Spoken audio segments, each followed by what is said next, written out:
ان کے بارے میں میرے ذہن میں غلط فہمی پیدا ہو گئی، نتیجے میں دونوں میں لڑائی، دونوں میں جھگڑا، دونوں میں کدورت، دونوں میں بغض، اور اس کے پیدا کرنے کا سبب اس آدمی کے ذریعے سے بنا۔ تو اور اسی طرح سے معاشرے کے اندر اگر ایسے کچھ لوگ پیدا ہو جائیں تو اس کا اور بھی لوگوں کو بہت زیادہ نقصان ہو سکتا ہے، بہت سے لوگوں تک اس کے جراثیم پہنچ سکتے ہیں۔ اس لیے کوشش کرنی چاہیے کہ اگر کسی کے اندر کوئی عیب ہے تو مناسب انداز سے اس کو اصلاح کی دعوت دیں اور اس کے بعد آپ بات کو چھوڑ دیں، یا زیادہ سے زیادہ آپ اللہ تعالیٰ سے دعا فرمائیے کہ اللہ اس کی بھی ہدایت کرے، اور اللہ تعالیٰ کو ایسی دعا بہت زیادہ پسند ہے، جیسے کہ صحیح مسلم میں بتایا گیا دعوت المرء المسلم لاخیہ مستجابہ، کہ ایک مسلمان اپنے بھائی کی پیٹھ پیچھے جو دعا کرتا ہے اللہ تعالیٰ کو دعا بہت پسند آتی ہے۔ ہم غیبت بیان کرتے ہیں، لوگوں کے عیب بیان کرتے ہیں، کبھی اس حدیث پر بھی عمل کر لیا کریں، یعنی کسی کے اندر کوئی عیب دیکھیں تو اس کی اشاعت کرنے کے بجائے اس کے حق میں دعا کریں کہ اللہ اس کے اندر جو عیب یا کمزوری پائی جاتی ہے اس عیب اور کمزوری کو دور فرما دے۔ ہمارا حال یہ ہے کہ جو چیزیں کرنے کا حکم دیا گیا وہ کرنے کے لیے ہم تیار نہیں ہیں، اور جن چیزوں سے منع کیا گیا وہ چیزیں ہم برابر کیے جا رہے ہیں۔ البتہ اس میں عیب بیان کرنے اور پردہ پوشی کے تعلق سے دو قسم کی ہم کیٹیگری بنا سکتے ہیں، دو قسمیں ان کو تقسیم کر سکتے ہیں۔ ایک ایسی چیز جس کا ابھی ذکر کیا گیا، یہ بہت پسندیدہ ہے کہ کسی کا عیب دیکھیں تو اس کی اصلاح کریں، کسی کا عیب دیکھیں تو اس کے حق میں دعا کرنے کی کوشش کریں، اور کسی کا عیب دیکھیں پردہ پوشی سے کام لیں۔ اور دوسری چیز ہے عیب یا کمزوری جو ہے، بعض حالات میں اس کا دکھانا یا بیان کرنا یہ ضروری ہو جاتا ہے۔ اگر اس موقع پر ہم اس کو چھپائیں گے ہم گناہ گار ہوں گے، کیونکہ کچھ چیزیں ایسی ہیں جس کا تعلق دوسرے افراد کے ساتھ ہے۔ اگر دوسرے فرد کے ساتھ کوئی چیز، کوئی معاملہ اس کا تعلق ہو اور وہ نادانی میں دھوکے کی وجہ سے اس کے ساتھ کوئی معاملہ کر رہا ہے، اسے نہیں معلوم کہ وہ آدمی کی صفات کیسی ہیں، اور پھر ہمیں معلوم ہے لیکن ہم نہ بیان کریں، ہم گناہ گار ہوں گے۔ تو کچھ چیزیں ایسی ہیں جن کو ظاہر کر دینا چاہیے، جن کے بیان کرنے سے فائدہ ہوگا، نقصان نہیں ہوگا۔ جیسے دیکھیے صحیح بخاری کی حدیث ہے، رسول اکرم صلی اللہ علیہ وسلم نے ایک صاحب کا استقبال کیا، ویلکم کیا اچھے انداز سے، اور جب وہ چلے گئے آپ نے فرمایا بئس اخو العشیرہ، کیا ہی برا آدمی ہے۔ تو یہ نبی صلی اللہ علیہ وسلم کا عموماً انداز نہیں ہوا کرتا تھا۔ صحابہ کرام کو تھوڑا تعجب ہوا اس پر کہ آپ نے ان کے لیے تو یہ لفظ کہا ہے، پھر استقبال کیوں کیا؟ تو آپ نے فرمایا کتنے برے لوگ ہیں وہ جن کے شر سے بچانے کے لیے لوگوں کو ان کے لیے کلمہ خیر کہنا پڑتا ہے، یعنی وہ کلمہ خیر کے مستحق نہیں ہیں، مگر کیوں کلمہ خیر ان کے بارے میں کہا گیا؟ تاکہ ان کی شر انگیزیوں سے دوسروں کو بچایا جائے۔ وہ ایسے فتین قسم کے لوگ ہیں، فساد مچانے والے، کہ ان کا فساد، ان کا فتنہ دوسروں کو نقصان پہنچائے گا۔ بڑے نقصان سے بچنے کے لیے اس طرح کبھی کیا جا سکتا ہے تاکہ ان کے فتنے اور فساد سے دوسرے جو لوگ ہیں ان کو زیادہ تکلیف نہ ہو۔ اب دیکھیے اس طرح اور بھی بعض معاملات ہو سکتے ہیں جس میں اگر کسی کا کوئی عیب ہے بتانے کی ضرورت ہے۔ مثلا ایک آدمی اپنی بیٹی کا رشتہ کسی کے لڑکے کے ساتھ کرنا چاہتا ہے، رشتہ تو یہ بہت اچھی چیز ہے، اگر کوئی ایسی بات اس لڑکے میں پائی جاتی ہے جو بعد میں چل کر یہ بیٹی کے لیے نقصان دہ بن سکتی ہے یا خاندانوں میں لڑائی جھگڑے کا سبب بن سکتی ہے، تو اس وقت میں اگر آپ پردہ پوشی کے نام پر اس کا عیب نہ بیان کریں گے یہ آپ بھی گناہ گار ہوں گے۔ تو آپ کو چاہیے کہ بر وقت لڑکی کے والد کو بتائے کہ اس میں یہ کمزوری بھی پائی جاتی ہے، یہ عیب بھلے مقصد کے لیے ہوگا، ان کو ایک شر سے بچانے کے لیے، بڑے فتنے سے بچانے کے لیے ہوگا، کیونکہ بیچارہ نادانی میں اگر وہ رشتہ طے کر دیتا ہے اور رشتہ ہو گیا، اور رشتہ ہونے کے بعد پتا چلا کہ اس لڑکے میں تو یہ کمزوری تھی جو کہ اسے نہیں معلوم تھا۔ آدمی تو رشتہ کرتے وقت ظاہری چیزوں کو دیکھتا ہے، اور اس کی بعض ایسی باتیں بھی ہو سکتا ہے جو بڑے نقصان کا سبب بننے والی ہوں مگر آدمی کو نہیں معلوم، وہ خوش فہمی میں حسن ظن کی بنیاد پر رشتہ دے دیتا ہے، شادی ہو جاتی ہے، بعد میں اس کی جو بڑی کمزوری ہے وہ سامنے آتی ہے۔ اب اس کے بعد طلاق لیں گے تو بھی مسائل کھڑے ہوں گے، ساتھ زندگی گزارنا چاہیں تو بھی مسائل کھڑے ہوں گے. تو اس لیے ایسے بڑے فتنے سے روکنے کے لیے اس لڑکے میں اگر کوئی کمی کمزوری ہے تو آپ اس کو بیان کر دیں. اسی طریقے سے قرض کا مسئلہ ہے کہ دین لین کا معاملہ ہے کہ بعض اوقات ایسے بھی ممکن ہے کہ آپ اس کی حقائق کو جانتے ہو کہ اس آدمی نے فلاں سے اتنا قرض لیا ہے، لیکن اس کے باوجود آپ خاموشی اختیار کر رہے ہیں، آپ بتا نہیں رہے ہیں اور اس کے پیسے ڈوب رہے ہیں. تو یہ پردہ پوشی نہیں ہے. آپ یہ کتمان حق کی بات ہوگی کہ آپ جو حق بات ہے اس کو چھپا رہے ہیں. شرعی طور پر بھی یہ غلط ہوگا. آپ کو چاہیے اس تک پہنچیں اور اس کو وہ بتائیں کہ اس میں کیا خرابی ہے. اسی طرح سے وصیت کا مسئلہ ہے کہ بعض اوقات ایسے ہوتا ہے کہ ایک آدمی کسی کے حق میں، کسی ادارے کے حق میں کوئی وصیت ول لکھ جاتا ہے یا زبانی بتا دیتا ہے اور لوگ ان کو جانتے ہیں، گواہوں کے سامنے اس نے یہ اعلان کیا، مگر اس کے مرنے کے بعد جب تقسیم وراثت کا مسئلہ پیش آتا ہے اب وہ لوگ وہ بتاتے نہیں ہیں. اب یہ جو ہے کتمان حق ہوگا، حق کو چھپانے والی بات ہوگی. یہ ایک جرم ہے. آپ کو چاہیے کہ تقسیم وراثت سے پہلے آپ بتائیں کہ کیا کمزوری تھی، کس طریقے سے آپ نے یہ کام کیا. اگر آپ یہ بتاتے ہیں تو یہ آپ کا ایک مفید اور مناسب اقدام ہوگا. انتظار کیجئے ایک چھوٹے سے وقفے کا. وقفے کے بعد دوبارہ آپ کی خدمت میں حاضر ہوں گے تاکہ اس موضوع کو ہم کنٹینیو کر سکیں.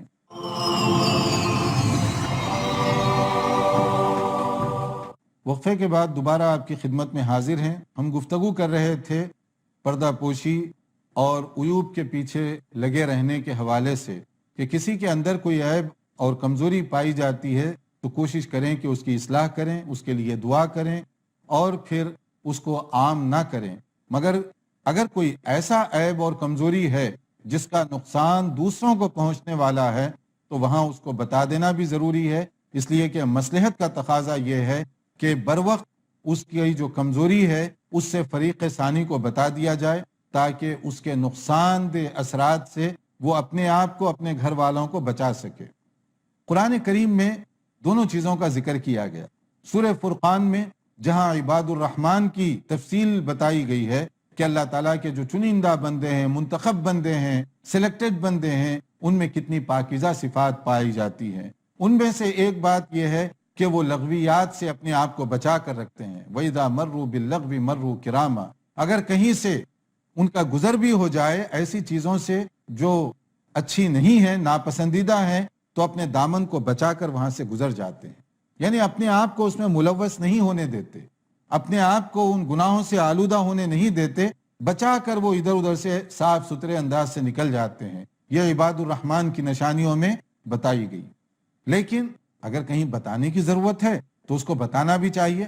جیسے سورہ بقرہ کے اندر بات بتائی گئی کہ اس آدمی سے بڑھ کر ظالم آدمی اور کون ہو سکتا ہے جو ایسی باتوں کو چھپا رہا ہے جو نہیں چھپانا چاہیے. وَمَنْ أَظْلَمُ مِمَّنْ كَتَمَ شَهَادَةً عِنْدَهُ مِنَ اللَّهِ کہ اہل کتاب کو معلوم تھا اللہ کے نبی صلی اللہ علیہ وسلم سچے رسول ہیں، وہ جانتے تھے قرآن اللہ کا نازل کردہ کلام ہے، مگر اس کے باوجود مختلف اسباب کی وجہ سے وہ ظاہر نہیں کر رہے تھے، کتمان حق کر رہے تھے اور حق بات کو جاننے کے باوجود اس کو چھپا رہے تھے. تو کتمان حق کی اجازت نہیں ہے. اور اسی طرح سے قرآن کریم میں سورہ بقرہ ہی کے اندر ان لوگوں کی بعض صفات کا ذکر کیا گیا جو ان کمزوریوں کو چھپا رہے ہیں. ان الذین یکتمون ما انزل اللہ من الکتاب ویشترون به ثمنا قلیلا. کتنے ایسے لوگ ہیں جو اللہ تعالیٰ کی نازل کردہ احکام، اس کی آیات، اس کی نشانیوں کو جانتے ہیں، سمجھتے ہیں، مگر اس کے باوجود چھپا رہے ہیں. ان کو کیوں چھپا رہے ہیں؟ تاکہ اس کے ذریعے سے دنیا کما سکیں، اس کے ذریعے سے حرص، لالچ کے ذریعے اپنی دنیا بنا سکیں، یعنی کتمان حق کے ذریعے سے. کیونکہ آپ صحیح فتویٰ دیں گے، صحیح بات بتائیں گے، لوگ ناراض ہو گے، لوگ آپ کا بائیکاٹ کریں گے. کون دے گا نذرانے، کون دے گا نیاز آپ کو، کون دے گا تحفے آپ کو، کون دے گا آپ کو یہ سب چیزیں لا کر؟ وہ چیزیں لینے اور بٹورنے کے لیے آپ حق کو چھپا رہے ہیں، جائز، ناجائز، حلال اور حرام کی تمیز لوگوں سے مٹا رہے ہیں. یہ کتمان حق ہے، یہ باطل چیز ہے اور اللہ تعالیٰ نے ان پر لعنت فرمائی. ویل کہا ان کو کہ ان کے لیے لعنت ہے، ان کے لیے پھٹکار ہے، جہنم کا ٹھکانہ ہے کہ وہ لوگ دنیا کمانے کے لیے حق کو چھپا رہے ہیں، دنیا کمانے کے لیے حق کا انکار کر رہے ہیں۔ آج کتنے لوگ ہیں جو جانتے ہیں کہ سچ کیا ہے، جو جانتے ہیں کہ حق کیا ہے، مگر اس کے باوجود ذکر کرنے تیار نہیں ہے تاکہ اپنا جو فائدہ ہے اس سے محروم نہ ہو جائیں۔ کتنے لوگ ہیں جو حق کا ساتھ دیتے ہیں، کتنے لوگ ہیں جو سچائی کے لیے کھڑے ہوتے ہیں، جاننے کے باوجود وہ حق کا ساتھ نہیں دیتے، جاننے کے باوجود وہ سچائی کے لیے ٹھہرنے کی کوشش نہیں کرتے۔ کیوں؟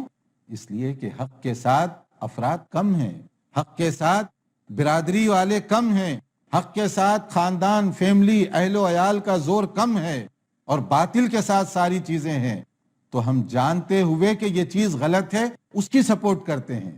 اگر اس کی سپورٹ کریں گے تو اللہ رب العالمین کے پاس ہمارا شمار کن لوگوں میں ہوگا؟ اور اسی طرح سے بعض موقعوں پر ایسے بھی ہوتا ہے کہ آپ لوگوں کے ساتھ معاملات کر رہے ہیں، ایک آدمی کو آپ دیکھتے ہیں کہ بظاہر وہ آدمی اچھا لگتا ہے، کوئی کاروبار، کوئی تجارت، اس کے ساتھ کوئی لین دین کا معاملہ آپ طے کرنا چاہتے ہیں، مگر کسی آدمی کو اس کے اندر پایا جانے والا عیب بھی معلوم ہے کہ یہ آدمی بہت فراڈیا ہے، بہت نقصان پہنچانے والا ہے، کئی موقعوں پر اس نے فلاں اور فلاں کے ساتھ دھوکہ بازی کی ہے۔ کیا پھر بھی چپ بیٹھ جانا چاہیے ستر پوشی کے نام پر، پردہ پوشی کے نام پر؟ نہیں، یہ پردہ پوشی نہیں ہے، یہ کتمان حق کی بات ہوگی۔ بلکہ آپ جائیے اور اپنے بھائی سے ہمدردی کا اظہار کرتے ہوئے بتائیے کہ بھائی جان، آپ جس سے کاروبار کرنا چاہتے ہیں یہ آدمی اتنے دھوکہ باز ہے اور اتنے دھوکوں میں پہلے سے ملوث ہے، آگے آپ کرنا چاہیں تو آپ کی مرضی ہے۔ یا اسی طرح ایک آدمی کسی کے ساتھ صرف چرب زبانی کی وجہ سے اس کو کنونس کرتا ہے، قائل کر دیتا ہے کہ میں یہ کام کر سکتا ہوں، حالانکہ وہ کرنا نہیں جانتا، لفاظی کی بنیاد پر وہ اس کو قائل کر رہا ہے، تو آپ بتا دیجئے کہ یہ صرف الفاظ کا ہیر پھیر ہے۔ آپ اگر سرمایہ کاری کریں گے تو یہ آدمی ساری دولت لے کر ہڑپ کر لے گا، آپ کو نقصان پہنچائے گا۔ تو آپ جو ہے وہاں خاموشی اختیار نہ کریں، آگے بڑھ کر ان کو بتا دیجئے کہ اس کے اندر یہ کمزوری پائی جاتی ہے۔ اسی طرح سے ایک آدمی آپ سے کوئی مشورہ کرنے کے لیے آتا ہے، کوئی بھی خیر کے کام میں کوئی مشورہ کرتا ہے، اب آپ سمجھتے ہیں کہ میں اگر بتا دوں گا تو اس کی کمزوری سامنے آئے گی تو میں کیوں بتاؤں؟ یہ بات درست نہیں ہے۔ اگر آپ اس کی کوئی ایسی کمزوری کو جانتے ہوں جس کا تعلق ان کے ان کاروبار یا مالی معاملات کے ساتھ یا اس طرح کے لین دین کے ساتھ ہے، تو آپ ضرور بتائیے اس کو، تاکہ اپنے بھائی کو نقصان سے بچائیں، اور جو آدمی ظالم ہے اس کو مزید ظلم کا آپ موقع نہ دیں۔ اسی طرح سے بعض اوقات ایسے ہوتا ہے کہ فیملیز میں بعض ایسے مسائل ہو جاتے ہیں کہ کوئی آدمی مثلاً میاں بیوی کی بات ہے، رشتہ داروں کی بات ہے، تو اس کے بھی دونوں پہلو ہیں، اس میں کچھ معیوب پہلو ہیں، مذموم اس کو لوگوں کے سامنے بیان کرنا، کچھ اچھے پہلو ہیں جن کا میں نے ذکر کیا کہ اگر کوئی آدمی اپنی لڑکی کا رشتہ کسی سے کرنا چاہتا ہے، آپ کو اس لڑکے کی کمزوری کا پتہ ہے یا اس لڑکی کی کمزوری کا پتہ ہے، تو آپ پہلے بتا دیجئے، تاکہ جو ہے فتنے اور فساد سے یہ دونوں بھی محفوظ رہیں اور پورا خاندان بھی محفوظ رہے۔ اس میں یہ عیب چھپانے والی بات نہیں ہے، تاکہ دوسرے جو ہے نقصان سے بچ سکیں۔ اور اسی طرح سے بعض مسائل ایسے ہیں جن کا تعلق مثلا میاں بیوی کی زندگی کے ساتھ ہے۔ میاں بیوی کی زندگی ایک بہت ہی اعتماد کی بنیاد پر چلتی ہے۔ اگر شوہر اتنا نالائق اور نادان ہے کہ اپنی بیوی کی باتیں جو خاص طور پر میاں بیوی سے تعلق رکھتی ہیں وہ لوگوں کے سامنے بیان کرتا ہے، تو اس پر تو پھٹکار کی گئی۔ نبی کریم صلی اللہ علیہ وسلم نے سخت ناراضگی کا اظہار کیا ایسے شخص کے بارے میں جو میاں بیوی کے جو تعلقات ہیں، جو بہت سیکرٹ قسم کے تعلقات ہیں، وہ آپ آ کر لوگوں کے سامنے خود ہی بیان کر دیں، میں نے یہ کیا، اس طرح کیا، تو یہ چیز بہت ہی زیادہ نادانی کی بات ہوگی۔ اور ایسا آدمی کوئی معزز آدمی نہیں ہے۔ نبی صلی اللہ علیہ وسلم نے سخت ناپسند فرمایا اس طرح کی باتوں کو لوگوں کے سامنے افشا کرنا یا لوگوں کے سامنے پھیلانا۔ یہاں لوگوں کے سامنے پھیلانا یہ سخت معیوب ہے۔ اور اگر کوئی مشورہ طلب کرے تو آپ امانت داری کا پورا معاملہ کیجئے۔ المستشار مؤتمن، جس سے مشورہ کیا جائے امانت داری کا مظاہرہ کرنا چاہیے۔ آپ کو جو چیز معلوم ہے صحیح اتنی بتا دیجئے، نہ اس کے اندر افراد کیجئے نہ تفرید کیجئے۔ نہ اپنی طرف سے کوئی مرچ مسالہ لگائیے، نہ جو چیز ہے اس سے نیچے اتارنے کی کوشش کیجیے، جو چیز جتنی ہے اسی انداز سے اسی طریقے سے اس کو پیش کیجیے۔ اور اسی طرح اگر کسی کے اندر جنرلی کوئی عیب آپ دیکھ رہے ہیں، براہ راست اس کو جا کر بولنا مناسب نہیں ہے، پھر کیسے اصلاح کریں گے؟ جنرل صیغے میں جنرل انداز سے آپ ایڈوائز کر دیں، جیسے نبی کریم صلی اللہ علیہ وسلم عام طور پر کیا کرتے تھے۔ آپ ایسا لفظ استعمال کرتے جس نے وہ کیا ہے اس کو بھی سمجھ میں آ جاتا، اپنی اصلاح کر لیتا، اس کا نام بھی صیغہ راز میں رہتا، کسی کو معلوم نہیں ہوتا، عزت بھی رہ گئی، اصلاح بھی ہو گئی۔ ما بال الناس ایھا الناس، کہ لوگوں کو کیا ہو گیا، کچھ لوگ ایسی حرکت کرتے ہیں، کچھ لوگ ایسی باتیں کرتے ہیں۔ اب اس طرح کہنے سے کسی کو یہ نہیں معلوم کہ آپ کس کے بارے میں فرما رہے ہیں، مگر مسئلہ سب کو معلوم ہو گیا کہ ایسے کام نہیں کرنا چاہیے، تو اس آدمی کی عزت بھی رہ گئی، وقار بھی رہ گیا، اور سب کے لیے مسئلہ جو ہے وہ بھی معلوم ہو گیا۔ اس طرح کا انداز ہونا چاہیے۔ اسی لیے امام شافعی رحمۃ اللہ علیہ فرمایا کرتے تھے کہ النصیحۃ علی رؤوس الاشہاد لیست النصیحہ بل الفضیحہ، کہ تم لوگوں کے سامنے کسی کا نام لے کر اس کی اصلاح کی بھی بات کرو گے تو وہ حقیقت میں اصلاح نہیں سمجھی جائے گی، بلکہ اس کی بے عزتی اور ذلت سمجھی جائے گی۔ یہ کیا اصلاح ہوئی کہ آپ 50 آدمی بیٹھے ہوئے ہیں، اس میں ایک آدمی کو پوائنٹ کر کے کہہ رہے ہیں تم یہ کام کیوں کر رہے ہو، تمہارے اندر یہ کمزوری ہے، تمہارے اندر یہ نقص پایا جاتا ہے۔ یہ چیز تو بہت ہی شرافت کے خلاف ہے، یہ نصیحت نہیں ہے، اس کا آپ نے دل بھی توڑ دیا، اور پھر وہ جو عیب تھا جو صرف آپ کو معلوم تھا، بیٹھے ہوئے 50 لوگوں کے سامنے آپ نے اس کا ذکر کر دیا۔ یہ چیز درست نہیں ہے۔ اس کے بجائے آپ تنہائی میں لے جائیں، اس کو سمجھائیے، شاید یہ تنہائی میں مخلصانہ آپ کی ایڈوائس سے اس کی اصلاح بھی ہو جائے اور وہ عیب پردے میں بھی رہ جائے۔ تو اس لیے آپ دیکھیے کہ کس قسم کا عیب ہے۔ پہلی چیز تو یہ ہے کہ لوگوں کے عیبوں کے پیچھے نہ لگے رہیے۔ اگر کوئی ایسا عیب معلوم ہے کہ جس کا تعلق صرف اسی آدمی کے ساتھ ہے تو اسی کو سمجھائیے، اور اگر اس کا نقصان دوسروں تک بھی پہنچنے والا ہے تو وہاں پر کتمان حق نہ کیجیے، وہاں پر بر وقت ان کو بتا دیجیے تاکہ اس کے نقصان سے دوسرے لوگ بھی محفوظ رہ سکیں۔ اللہ تعالیٰ سمجھنے اور عمل کرنے کی توفیق عطا فرمائے۔ والسلام علیکم ورحمۃ اللہ وبرکاتہ۔